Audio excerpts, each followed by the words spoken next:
is an attorney, and he will be speaking later on. Jason, you want to introduce yourself before we go? Sure. So I'm Jason Moe. I'm an attorney in town, and I'm on the board for the Idaho Nonprofit Center, and they've asked me to come and talk today about current legal issues for nonprofits, and so we'll discuss some of those here.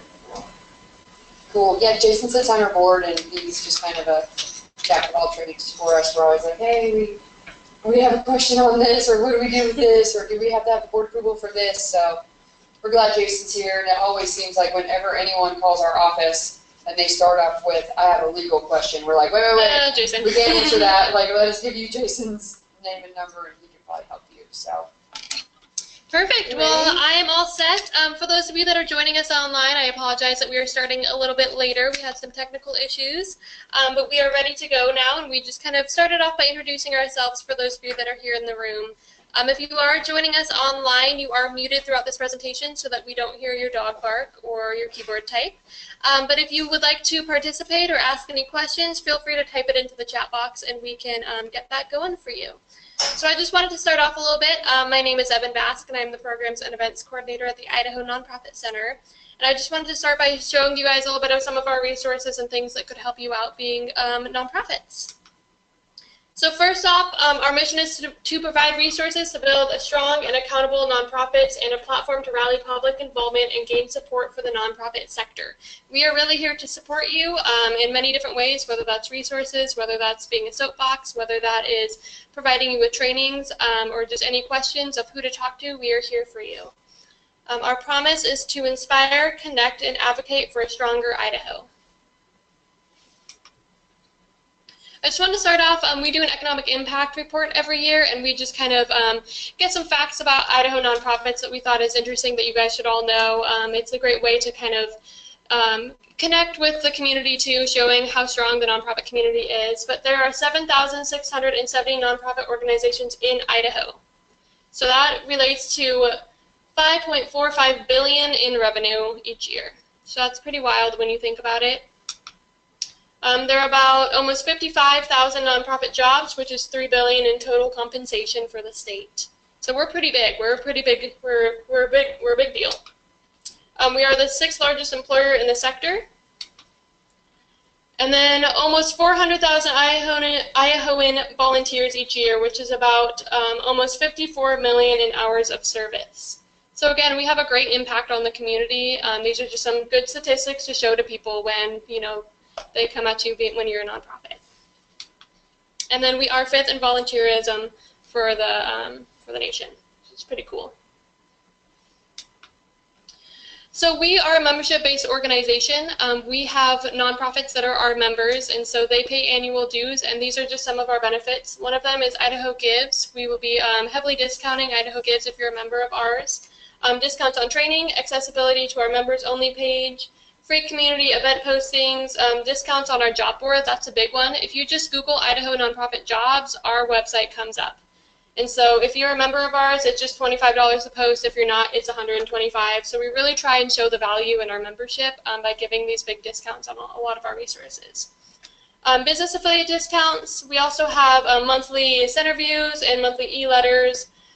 There's a proud member logo, different e-blasts promoting on local trainings and collaboration, and then also Society for Nonprofit Organizations, SNPO.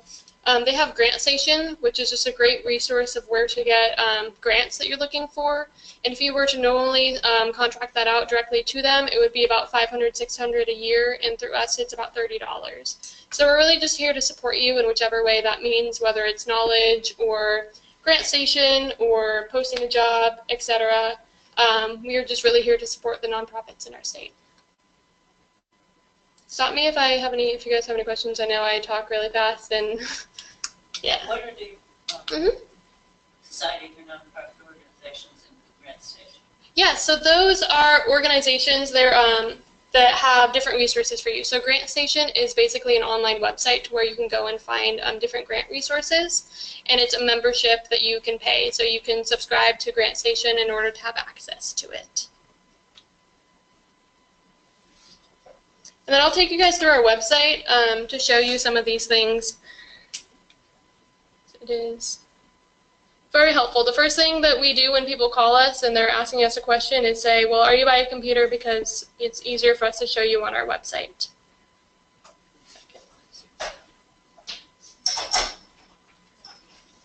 So here, let me just pull it up. Second.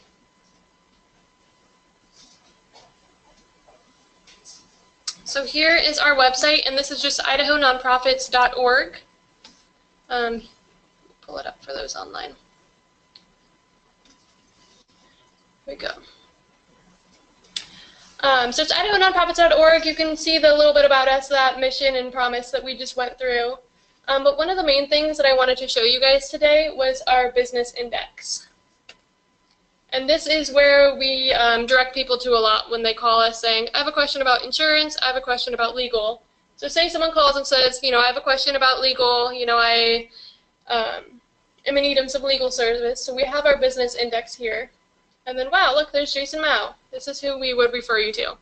And so this is basically just a list of businesses and people that do business with us. So we refer these people out because we trust them and we know that they're going to give quality information to our nonprofits. But we have tons and tons of different, so say it's grant writing. I need to hire someone, a consultant, to do some grant writing. Click on the same. And there's tons of information here about different people that you can contact and get a hold of to get further information on who you should hire or just advice on grant writing. And these people are all what we call business affiliates. They're basically the same equivalent to nonprofit members, but they are businesses and private sectors or consultants that are really just here to support the nonprofit sector.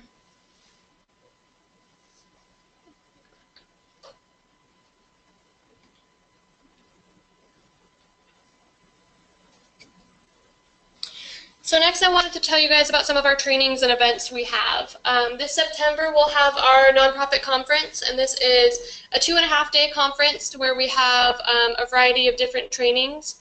We have grant writing, we have strategic planning, we have volunteer management, we have different, like a grab bag, so it can be kind of like collaboration, or there's tons of different tracks. We have about 40 different presenters that will be presenting at our conference. And it's really just a time for nonprofits to gather together to further their education on how they can improve in their communities. So we're really hoping that it's going to be a great conference this year, and again, it's the 2-day conference. And with all these programs, one thing that we do is we put out a needs assessment every year. So we put out a survey that says, what are you guys interested in? What do you need help with? In years past, we've kind of guessed, you know, I think that nonprofits need a lot of volunteer management help. Let's put out all these trainings specific to volunteer management. And then no one shows up. And so now we're really listening to our members and asking, what do you guys need? Okay, we hear that you guys are really struggling with strategic planning. Let's put more trainings around strategic planning. So every course that you'll see at our conference is shaped based off of our needs assessment from this previous year and what's needed. Next we have our Nonprofit Leadership Summit. This is a kind of exclusive program that we're doing for organizations. We have about 15 organizations, and it's basically a program for their executive director and a board member to go through. And it's just a furthering education program, and it's about 5 months. And so that's for about medium-sized nonprofits to kind of further their education and to give them a little bit more support. Obviously, you guys know about our Resource Thursday, as you all are here. Thank you for coming. Wow, look at that. The summers are a little tricky. The summers are a little tricky. We found that it slows down a lot, and it's kind of hit or miss. Sometimes the room will be completely packed, and then sometimes it's a more intimate group like today, so we can, you know, really get to know each other. We have something cool and new this year, and it's called Idaho Philanthropy Day, and this is something that different organizations have done in the past. And we have done something similar called Nonprofit Excellence Award. But what we're doing with Idaho Philanthropy Day is we are putting on a day to celebrate Idaho and its philanthropy, whether it's nonprofits, foundations, private sectors that are very philanthropic. This is a day to celebrate them. So we'll be traveling to 3 different areas. We'll have one here, we'll have one in Idaho Falls, and then up in Coeur d'Alene. And this will be an awards program, and then it will also be a lunch and a training. So it's a great opportunity for nonprofits to come, celebrate each other, maybe they're nominated for an award, and then also receive some different trainings in different areas, and then kind of celebrate with their peers over lunch. But nominations are actually open right now. If you guys have someone in mind that you're thinking is doing a really great job in our community, whether it's, we have awards on organizations that are collaborative, organizations that really strive in innovation. We have 2 awards for individual, one for adult and one for youth, and then we have a company and foundation award. And these are all just to celebrate the spirit of philanthropy. We have our regional forums, which is basically like a mini conference, and we'll do that in Boise, Pocatello, and Idaho Falls. So we're spreading it around the state, and it's basically a half-day mini conference for those that either couldn't attend our conference or maybe it's just not financially plausible to have 2 days off of work and to go for a longer conference. We have kind of some shorter trainings. It's a great way to further your education. And then lastly, we have Idaho Gives. How many of you guys have heard of Idaho Gives? Yeah? Yay. Okay, very nice. Oh, Carrie, you've heard of Idaho Gives? Great. That's awesome. I would be concerned if you haven't. But it's basically a 24-hour statewide giving day where we encourage everyone to donate to their favorite nonprofit. So everyone keep that date in mind, May 3rd, 2018. And then we have Idaho Nonprofit Month, which is in November, that will kind of encompass Idaho Philanthropy Day, and it's just a month to celebrate nonprofits and the work they do. So a lot of these can also be found on our website. Let's see.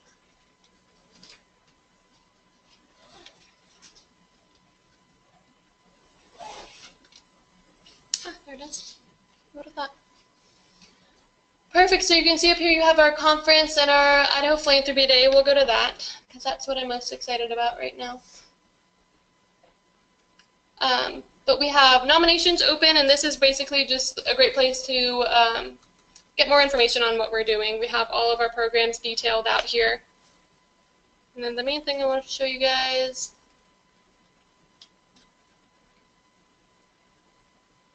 Nonprofit Resource Thursday. So here you can outline the entire year. We had board training, social media, Idaho Gives, media relations, volunteerism. And then so down here you can see what we got planned for the rest of the year. Today, obviously, Jason Mao is talking about legal issues impacting the sector. September, we're going to take a break off of Resource Thursday because all of us will be busy from conference, or maybe taking a nap after conference. So we hope you guys will join us there if you can. And then October 19th, we're doing finishing the fundraising year strong while looking ahead, and that will be from our lovely Carrie Davidson back there. She'll be talking about that, so feel free to join us for that. Oops. And then November, we're going to have Harris & Co. come in and talk about the tips and tricks of filing your tax paperwork. I know that's not a super sexy topic, but it's definitely something that's very needed in this community. So feel free to put that one on your guys' calendars. And then November or December, everyone's celebrating with their families, and it's busy. So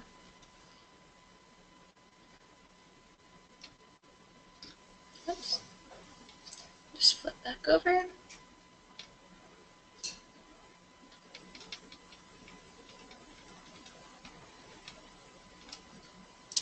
Perfect, and then lastly, I just wanted to close with just kind of some information about our staff. Amy Little is our president and CEO.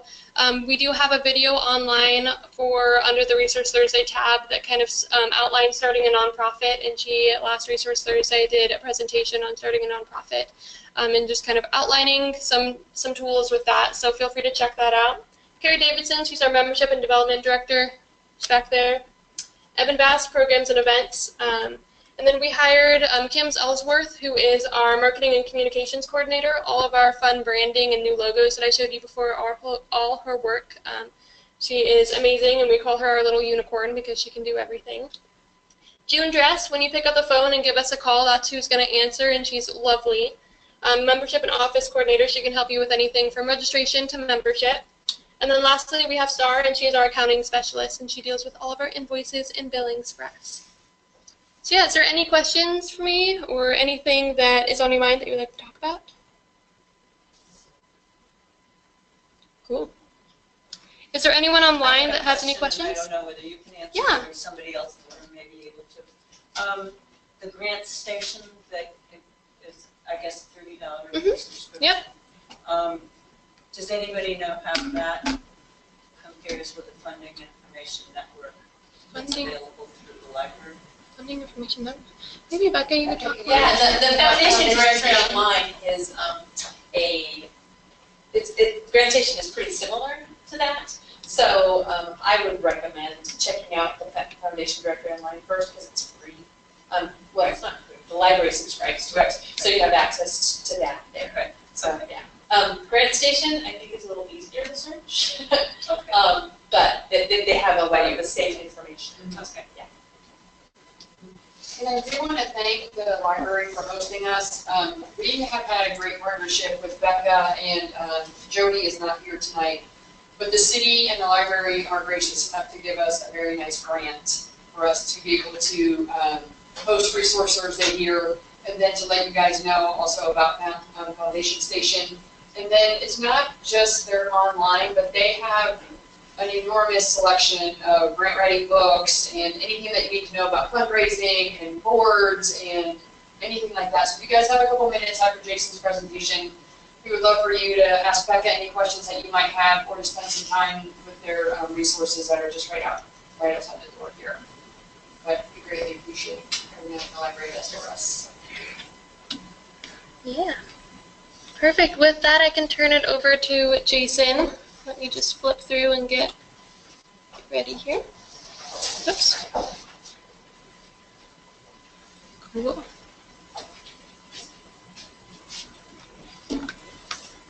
Clicker.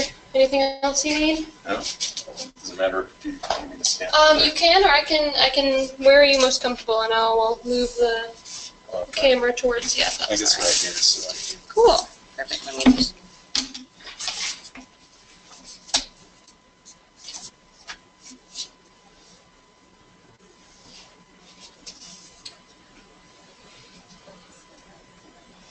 Perfect. Sounds good. You took me back on. Should be all set? okay. And then just forward back there. Yeah. All right. Thank you. All right, so turn over. Like I said earlier, my name is Jason Mao. I'm an attorney here with the firm here in town, Greenberg Shoemaker Obrecht. We're a civil firm, civil litigation, so we don't do any like criminal or family work, but a lot of civil business things. And of course, I am on the board of the Idaho Nonprofit Center. I've been a board member about 3 or 4 years now, and so I've had a lot of experience before then too, but working with nonprofits. I've actually served on nonprofit boards for, geez, I thought earlier, I think about 20 years now, so have a little experience, you know, in-house experience too. And so,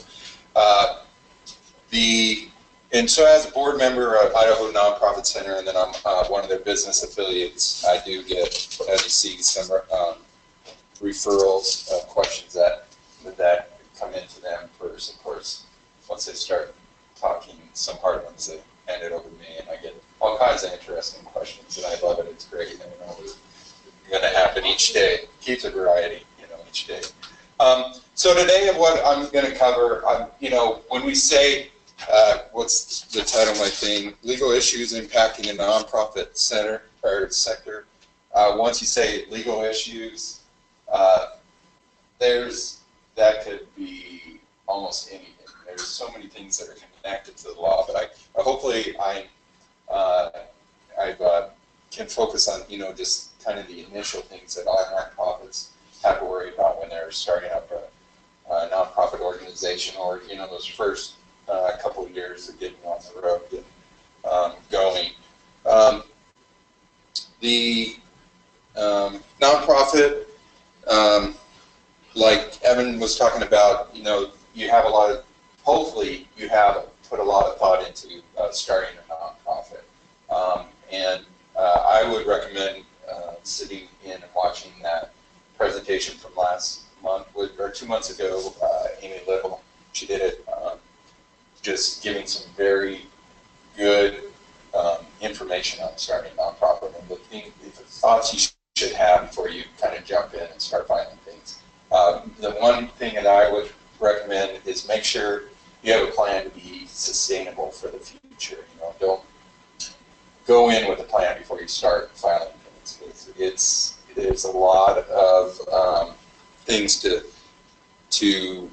be aware of. It's a challenging endeavor. So go in informed. So today, once you decide to start a nonprofit, or how do you start a nonprofit? So that's kind of the formation overview that we're going to be talking about, and then I'm going to talk about board issues.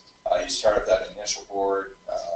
There's some things that you should be aware of, even if you're CEO of a nonprofit, or if you're a board member of a nonprofit. There's things that you should be aware of, and then operating issues. That's kind of where I can go a little broad and touch on other things in the law that affect nonprofits as well. Just because you're a nonprofit organization doesn't mean that you're immune from many legal issues out there. So let's jump into the formation. When you form your nonprofit, someone asked me, what do I got to do to start a nonprofit? The first thing you're going to have to do is file with the state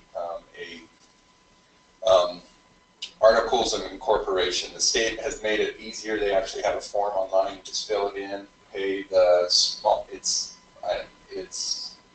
Actually, I should know the fee, but is it? Yeah, that sounds about right. Yeah, and then after that, that's when you start to look into your federal filings, because once you go down that road, you want the exempt. You want to be exempt from taxation. You want to be able to take contributions. Your donors, you want them to have that protection of being tax-free contributions. So that federal filings, and part of that, when you go to file, one of the requirements is have you filed in your state. You're organized in your state, and so the state filings always first. The federal filings. For state filings, I put up here the Idaho Nonprofit Corporation Act, and I gave the citation to it in the statutes 30-30-101 to 1204. Although it sounds pretty boring, I would actually recommend that you look over it. There's a lot of very informative information in it. When you go to do your governing documents, especially your bylaws, the Nonprofit Corporation Act, it kind of has what you'd say, kind of your floor for requirements for operating your nonprofit, like the management of your nonprofit corporation. Like, how many board members do I need? What do I do to start it? What do I do if we have to dissolve it? What are those requirements under the law? And those are just the basic ones. You can actually there's basic bylaws out there that you see many people just copy and put their new name on the top and go forward with them. But with your bylaws, you have a lot of kind of leeway under the statute to set it up like you want, because you don't want to get in a position where, okay, you got some trouble. How do we deal with this trouble? But then the bylaws that you have, it make it hard for you. Like, oh, well, there's only 4 of us. Why do we need to call all these meetings to do this? But if you take time, maybe even sit down with an attorney up front and say, hey, this is our organization. This is what we do. This is what we see us doing in the future and how we're going to operate. What should we do in our bylaws to make that management easy? And then you're going to also see as in the Corporation Act, and I kind of just wrote down, I won't sit here and read through that, but just highlighted a couple to point out when you start thinking about this, like, after some requirements, I won't give you all the citations, that would be really boring.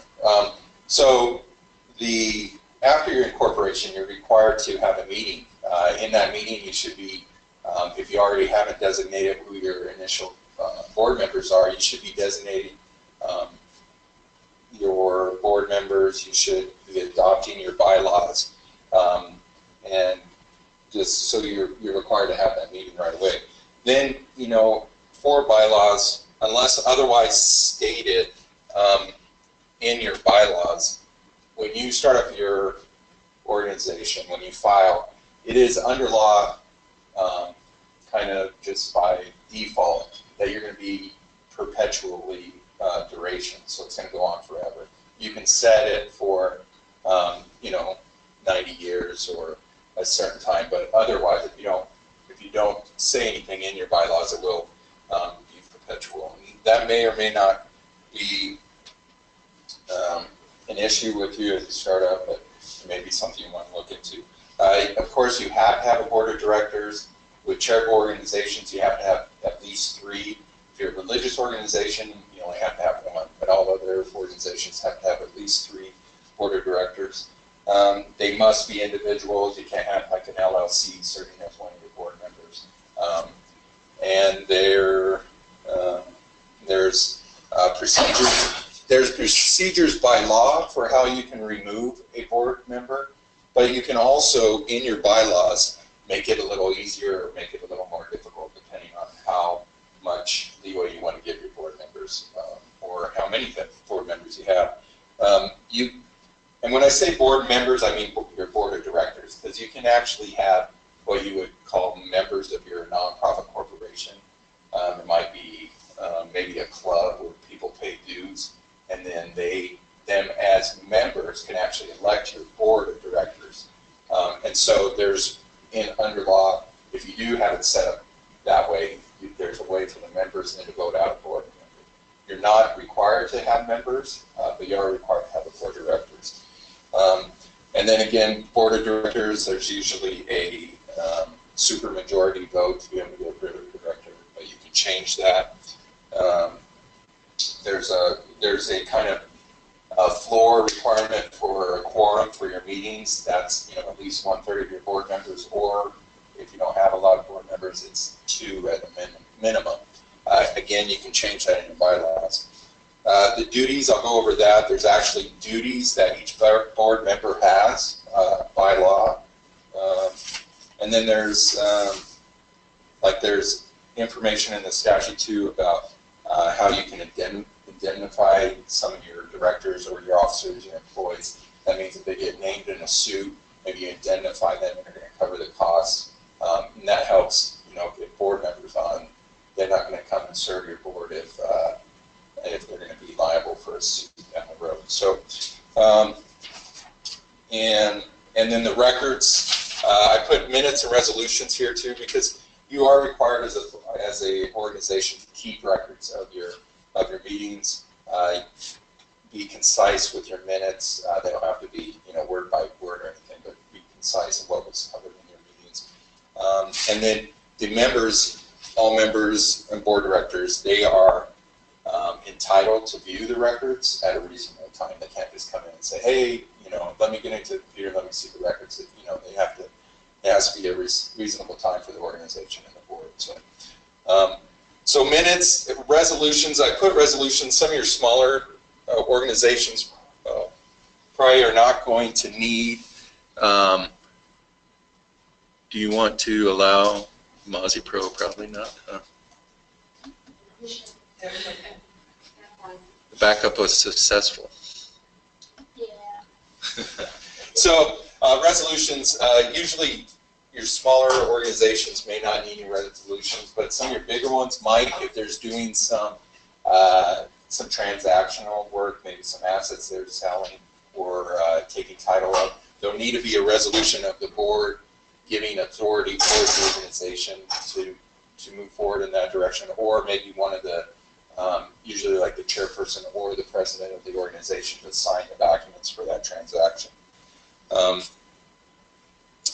Also, some of the documents you may have, and we'll talk about too, some policies. You may be setting up some policies up front. Maybe it's down the road. If you have employees, you want to have like an employee handbook. One of the policies we always recommend having, if you're not going to put a clause in it for your bylaws or a section of the bylaws, is a conflicts of interest policy for the organization. And so those are some of the things that, some policies that you might be adopting. And of course, depending on what your nonprofit is serving, there may be other, you know, intricate kind of areas of the law or things that they want to cover, but that depends on your organization. So that's why, you know, like with your bylaws, I come back to the law, you know, you have a lot of leeway there to build it the way you want to build it. So I, for the formation I did, had, here's the, like I said earlier, the Articles of Incorporation with the state. Now they've made it pretty easy. This is kind of, oh, there it is, $30 type, $50 not type, so most people type it. So here they just ask for your name, what the purpose is. They give you only 2 lines here. What I always recommend, people always call and say, hey, what should I put here for my, here they only give you 2 lines, what should I put here? I always tell people to try to make this as broad as possible. You don't want to be just narrow, because that, you may confine yourself 5 years down the road. You want to be able to do all the things within which are allowed as exempt purposes under the IRS's regulations. So registered agent, just real quick, registered agent, you always have to have one for all organizations, even nonprofits. That if there's a suit filed, they have to have someone, a physical person to serve. The board of directors, so here that's, we talked about there has to be at least 3. That's why there's 3 lines here. Incorporator, that means the person that is filing this out. You don't have to have 3 people here, it can just be 1. If you have more than 3, you just would put 3? The board, yeah, the board of directors. Okay, if you say you got 7. Or at the beginning, yeah, you can just put 3. No need, there may be some that don't want to be listed right away. And so, and here the 7, that was what I was kind of talking about here, making a distinction between your members and your board members, and you don't have to have members of the organization. So, and then also this one's always a sticking point too. Article 8, upon dissolution, the assets shall be distributed to. And there again, people don't usually, nobody's planning for the end right away. Like, well, what do I put here? And they only give me 2 lines. Here, usually a lot of the nonprofits we work with, upon dissolution, they would give their, transfer their assets to a similar organization in the areas, that are organized for similar purposes. And then here, hopefully when I go to the next screen, this doesn't disturb anybody. I have the 1023 from the IRS form. This is usually the sticking point where people call me and like, well, we need help filling out this paperwork, because it's a 31-page document that you have to go through and fill out. The 1023 easy is just 2 pages. Right, and so if you qualify, which up front some of the smaller ones do, that is much more, manageable to get through. It is. Yeah. Back for a second to the Articles of Incorporation. Yes. These are public, right? Yeah. Oh, yeah. This is on the web. On the state. Yeah, the state. Secretary of State. Yep. Yep. I think you go on to their Secretary of State. They have it. Yeah. So there's links to regular corporation and then nonprofit corporations. So yeah, with this IRS form, hopefully you only have to fill out the 1023 easy, because it's only a couple pages, but there's still some yes or no questions that you'll have to fill out there. Here as well, you have information having to do with contact information here, how you're structured, how your operating docs are set up. You have to give a short narrative of the things that you do to pass it over. History, compensation of your board, activities, your financial data. Usually what the EZ form comes down to is whether or not you think within any of the first 3 years your total assets or your total gross income is going to be less than 50,000. If that's the case, then you'll get to fill out the shorter form. So of course the IRS is concerned with what kind of activities are you doing? Can we actually give you that non-exempt status? Fortunately, the IRS is pretty, at least in my experience, they've been pretty easy to work with for the 1023s. Maybe not timely, but they try to make it easy. If you miss something, they'll get a hold of you or your representative, like, hey, you're missing this. This is why we need it, and so they'll work with you. When you do file a 1023 and you are given exempt status, your status will go back to the date that you filed as a nonprofit. So just so you're donors are aware, just let them know that, you know, our application is So that's the pending. date that should be used for when the Exactly. 501c3 is. Yep, yep. And then on the 1023, that's, I think, what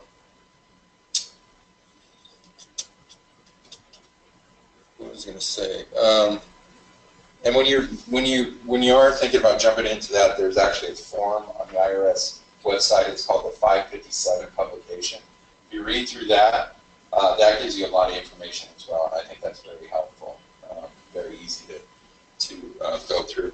As a once you do get that 501c3 status, I say C3 because most organizations are 501c if you're non-exempt, but 3 is most of the charitable exemption. Our charitable organizations fall under that. There's, I think, 20 others, specialized ones that you could fall under, but even to me, that's boring reading through all those, so I won't make you guys read that. But once you do get the status, I recommend that, you know, they'll give you a determination letter of your 501c3 status. I recommend you also do that every couple of years to ask the IRS for that letter, to just keep it in your file. So when if you have any question from a donor, or you're filing anything, maybe applying for a grant, you can show, yes, we do have 501c3 status. Here's our latest letter. You know, and they're not going back and say, well, that was from 1994. Where are you guys now? So. Oh, okay.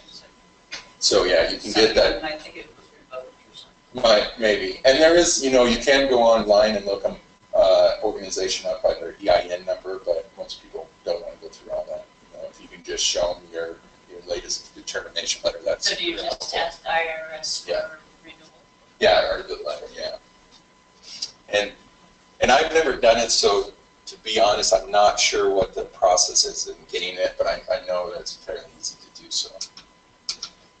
Okay, so the board issues. So we move into the board issues. There is member duties. So I talked about this earlier.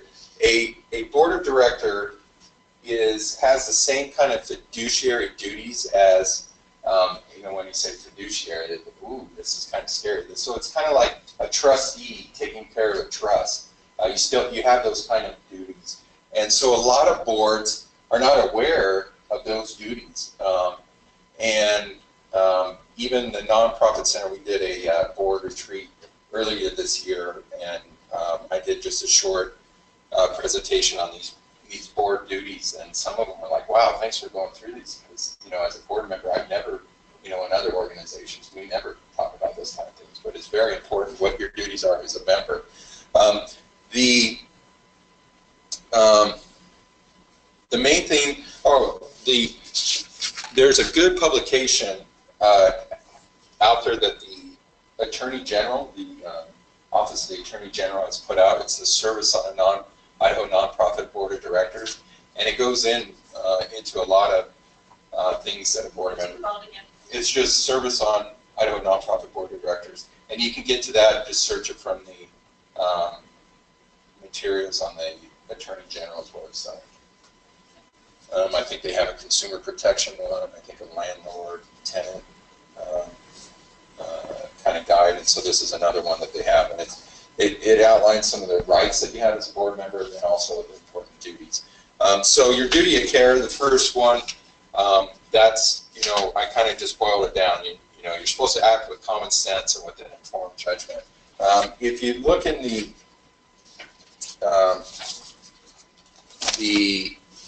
where I talked earlier in the statutes, there's actually, it kind of lines out the duties, especially the duty of care. And when you read through it as a lawyer, when I read through it, it's kind of like what you call the business judgment rule for a corporation, where as the director of the corporation, if you're relying on your advisors, your attorneys, your accountants for the information that you're then turning around and making decisions on, you're protected there. You have limited liability. Even a nonprofit, you're immune from liability for the decisions you made, relying on those documents and that advice. And so that's the same thing for a nonprofit board member. You know, under that duty of care, as a board member, you have to participate. You got to go to the board meetings. You have to review the financials. You have to be able to ask the right questions when things come up. If there's a somebody comes forward to the board and say, hey, there's an employee complaint about so and so. You have a duty to investigate that and find out all the information on that. So, and make sure that you don't have to then, as an organization, act, and take some action to prevent anything from happening there. So you have to be involved. You have to know what the organization's doing, what the organization's activities are. Your duty and loyalty. Here again, just no self-dealing.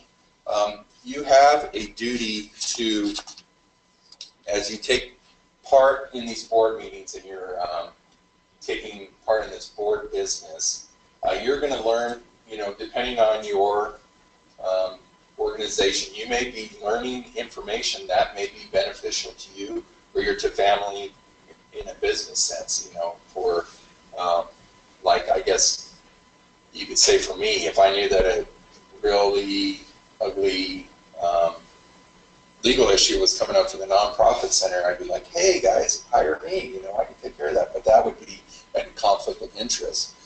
Does that mean I'm prohibited from doing, I guess, applying to do legal issues for the center? No, but it looks bad to the public.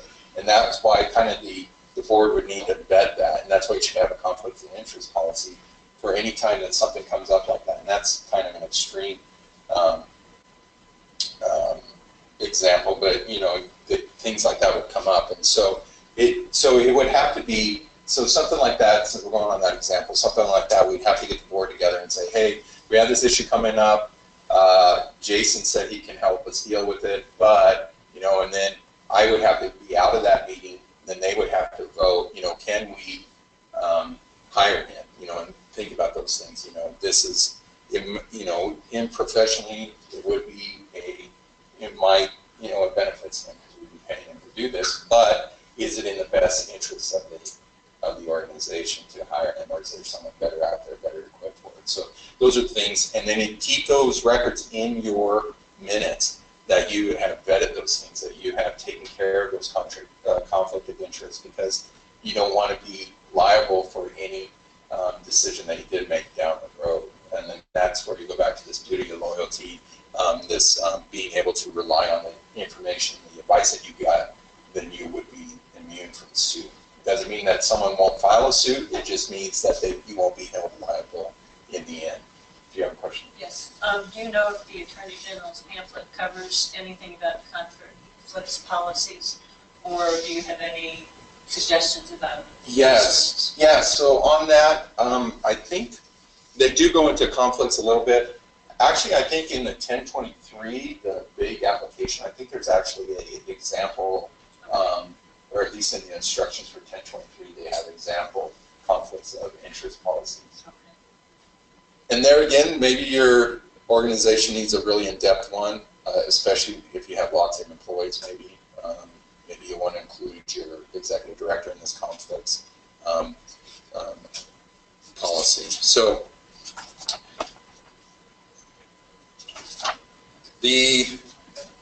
on that conflicts too, when they, going back to my example, not only would I not be in the meeting, but I wouldn't be allowed to vote on that, whether or not.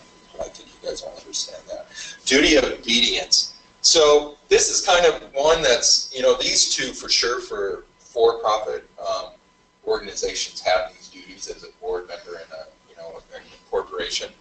This duty of obedience is kind of even more so for a nonprofit. And what that means is you have a duty to be obedient to kind of the, what I write down here, that the organization adheres to its stated purposes, that you are keeping them on their mission, that the things that they're doing aren't outside of their mission or opposed to their mission, that they are, and in that too is you have a duty to make sure that they're following all those policies that you've had or your bylaws that have been put in place. That also means that your board of directors should have some understanding of the federal laws, like your exempt, like the 501c3 exempt, what that means, and what kind of things that might jeopardize their exempt status.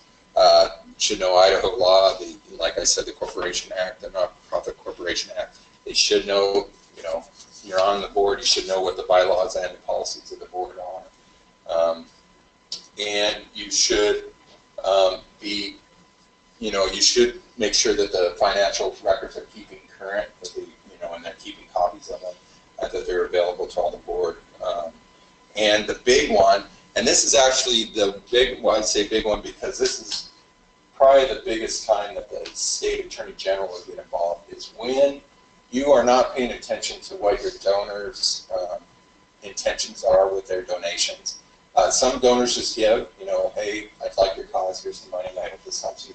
But others say, hey, I'm donating this money, but it goes to this project, or it goes to this. If you're not using those funds in that way that's been designated by your donor, that is that could be a major problem, and that you could be held liable from that. Those are, a suit could be brought by the donor himself. It could, you could turn it over to the Secretary of State, and that's actually where the Secretary of State most often gets involved with nonprofits, is when they're not using those donations the way that they've been designated. So, just then the last one, operating issues. I said this is where I can get wide and kind of go into the, the rest of the world where everybody else deals with these things too. Insurance, there was a little talk about that earlier, I think, and touched on that. When you're organizing your organization, when you're getting off the ground, you want to get the general liability policy. And really, in cases too, you may be liable. That person that's starting the nonprofit, you could be liable if something happens and there's not adequate insurance to cover that. What something happens that they think, oh, what would have been reasonable insurance that you should have gotten if you didn't get anything, you would be held liable. So that's why we always say that. A lot of directors, board of directors, they want to know is, does your, your insurance, does it have kind of a D&O rider, directors and officers, that it's indemnifying you from some of the practices that have cover for cases that you're in, things like that, litigation if you got involved. And then employment practices, the second you add an employee, paid employee, you got to start thinking about all these issues. Fair Labor Standard Act, that's the main one, the first one you worry about. Those are the overtime and minimum wage requirements of federal law. Those, like I said, just because you're a nonprofit doesn't mean that you are exempt from those. This next one, depending on the size of your organization, it may not, these federal laws may not affect you, like the ADA and the FMLA having to do with disabilities, and then Family Medical Leave Act. Family Medical Leave Act, it's even more people that you have to have on board than with the ADA. I think it's just 15. And then, of course, once you have one person on, you've got to start thinking about workers' compensation, those issues. And the big one always is discrimination. Discriminating on the basis of sex, age, disability, religion, ethnic background, any of those. Again, just because you're a nonprofit doesn't make you exempt from those laws. There can be those issues come up everywhere. And then the last one, just also, especially with your donor data, you're coming in, you're getting financial information depending on your what the mission of your organization is. Maybe you have some medical information or other confidential information. You have the same kind of duties to protect that information as other organizations. So, so that's kind of the big overview. I will open it up for any questions. I know here again, legal questions, I'm opening myself up to all kinds of stuff. I say any questions, and I know that, and that's fine. And if you give me a really complicated question, I'll tell you maybe a really good attorney answer. So, and then I don't know, Yeah, I'm just going to jump on the Yeah, computer and to see see if if there's a- anyone's typing in online. Back one slide. I Oh, missed sure. that last. Oh, there you I'm go. ahead of it. I have a question. Yeah. One of the grants that I've been applying for in state of Utah require that board members are all contributing financially. Is that something that fit under that board duties that you Yeah. care or? Right. No, there's no duty for them to financially contribute. That's something there in the bylaws. Not many bylaws say, put that in there that that it's the board of directors that that you are expected to financially contribute to the organization. That's something you can put in. That's something that you could make a requirement for your organization, but no, it's not required. Going back to that, you bring up a good point in saying state of Utah. If you're in the state of Idaho, the requirement for a board member, you're not required to be a resident of the state of Idaho. And you're not even required to have your meetings in the state of Idaho, but you can still be a nonprofit there. So, as your duty, I was talking about your duties earlier about board member needing to know state laws. If you're operating in more than one state law, they should know what you're doing in other states or what the laws of those other states as well. I talked about filings, the initial filings. I failed to, just real quick on state and federal filings. You still have a obligation each year to do more, to continue filing. And so in the state, there's like a yearly, you have an annual report that you have to turn in. And then, of course, with the IRS, you have your 990, or if you're exempt, there's a card they fill in. I forget what the numbers are for that. So each year, as a board member too, your duty is to make sure that your organization is doing those filings. I think it's important to, just something that I've learned in sitting in on like board trainings and things, is to don't undersell what you expect of your board. I mean, you just go in and say, hey, it's just, it's just an hour a month, no big deal, you go over some statements, and then you're in and out, because you're really cutting yourself short on that. And then it's really hard to kind of ask your board to do other things, like, hey, we need to fundraise or anything, if you completely undersold it. So you really need to consider what you want your board to do. If you want them to be an advisory board, you need to tell them that. If you want them to be a working board, you need to tell them that. Because I know that there are some times when people are like, oh yeah, we consider ourselves a working board, and then other people are like, yeah, I don't really think that you are a working board, I think you're an advisory board. So I think you need to be clear. But Shannon, I do know that there have been grants that we have applied for, and they will say, we need to see what your board donated last year, and then they will say to us, we will give you this grant, but we need to see 100% giving, and we need to see the giving from the board increase. And I think that that's important for your, going forward, when you bring on a board member, you need to explain that, hey, I understand that you support the center in many ways, but we do ask you to donate to us as well. And see, if you write those things in your bylaws, then Yep. they're already, you don't have to worry about them, just an expectation, they're a requirement. They're there. And I think it's important, I'm sorry, about boards. I know that when Amy Little came on, she specifically said that, we will put people on our board that have a certain role in an organization. So, if someone just came to us and said, hey, I want to join your board, we wouldn't just bring them on because because they're interested in our board. We want to stack our board with an attorney, with an HR specialist, with a finance, someone who is in the finance realm to be our treasurer. We want to surround ourselves with people that understand our mission, but someone that is beneficial to us as well. So now when we have a legal question, we can turn to Jason. And then, it's also expected of our board to serve on committees as well. So there are just, you don't want to just stack your board with, family members and friends and things like that. If you want to load your board with people that you want to get to know and that are beneficial to you.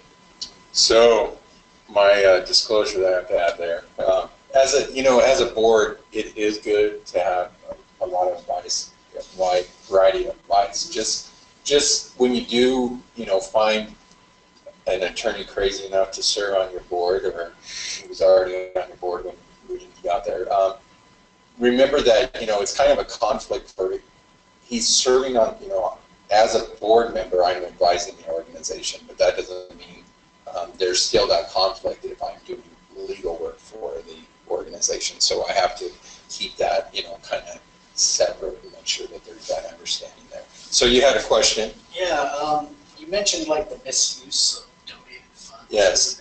What are some other common like financial situations that nonprofits find themselves in?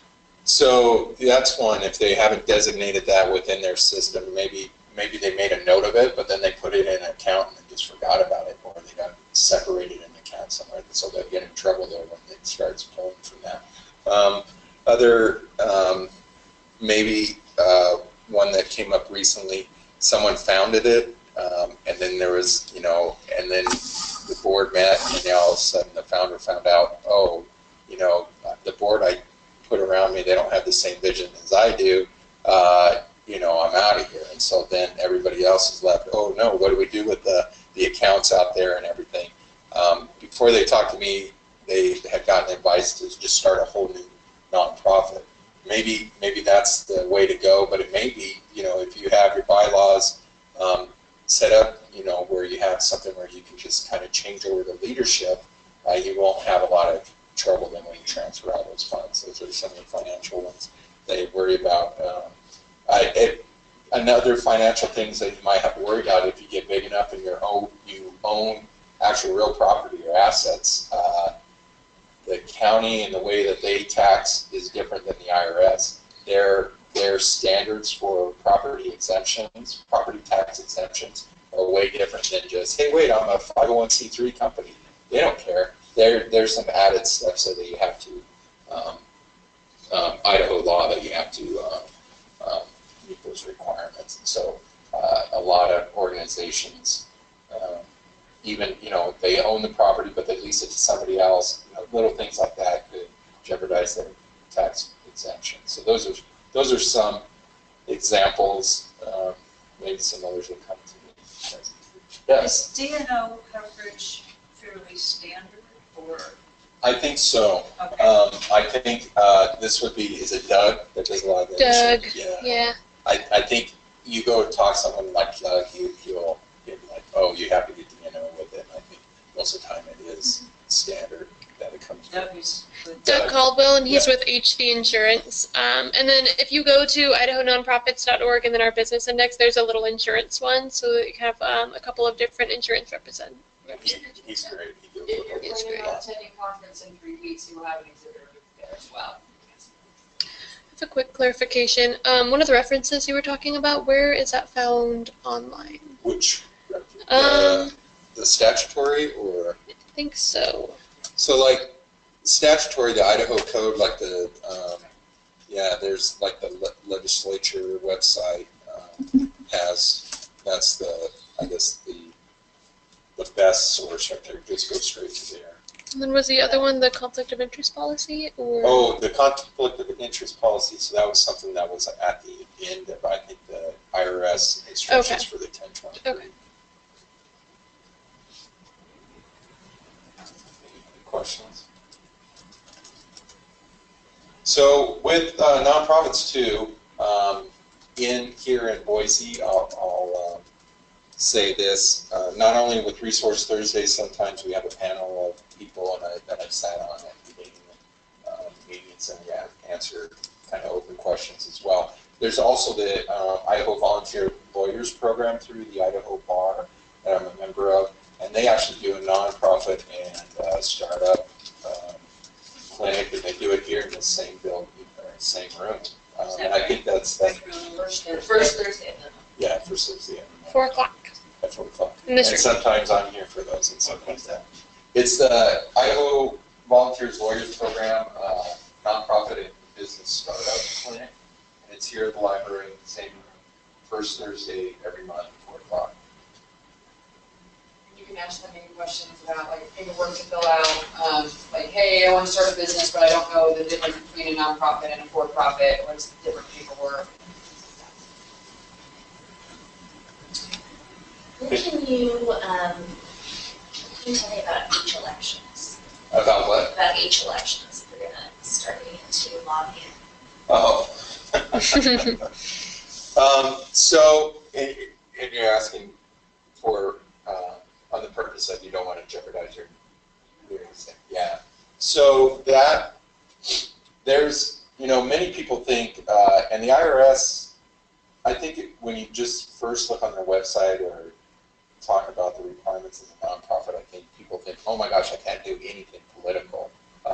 But that, it's more when you are kind of throwing your weight behind or against a specific issue, or not a specific issue, but maybe a specific, most times specific politician, that's when you're getting in trouble. So beyond that, I'm not the guy to talk to on that. I don't get too involved with any political issues, and so I know there's kind of a there's no bright line test there. It's like how much of it's really, here again, I'll say, hey, maybe what you're doing is going over that line, maybe not. It depends on the extent of what you're looking into doing. But I know there's a lot of information out there for that. I think the IRS, if you dig far enough on their website, I think you will find some helpful information, I hope. But sorry, I didn't have much more experience past that. Don't want to mislead you. We can see this information. I know. That's my liability. Yeah. Everybody's worried about liability, right? Any other questions in person or online? Feel free to type them in. When is the September conference? Do you know the date? Yes, it's September 6th, 7th, and 8th. And where? It is at the Riverside Hotel, and registration is open until the end of the month. Yes, August 30th, actually. And I attended a few now, and I even attended one before I became a board member on the board here for the center as a member of this other organization I served with, and I thought it was just great, the information I got, even as a board member, and so even more for your executive directors, I learned a lot, have an opportunity to learn a lot and meet a lot of like-minded people there too.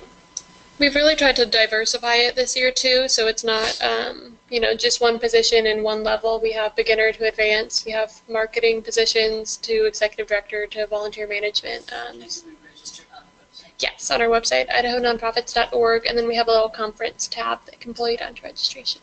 Yeah. And their breakout sessions are always great. You don't get stuck with somebody boring like me. Actually, some fun ones. We heard this year that Jason was dressed as John Cena, so come prepared for that. Jason. It's usually Amy that dresses up, right? That's true. So last year, one of our business affiliates, he makes like cookies on the side, so he brought like a bunch of cookies, and then for lunch we had a bunch of cookies. And every time I turned around, Jason was eating another one. I was like, oh my god, how many have you had today? I like my cookies. Yeah. I can't deny it. I found this awesome Cookie Monster meme like the next day, and it was like, it's Cookie Monster, and he's like, I'm into fitness, fitting this cookie into my mouth. And so I sent it to Jason, I was like, that's perfect. Yeah. Any other questions? Cool. All right, so I'll leave this up for a little bit. Yep, that's take me. over. Sorry.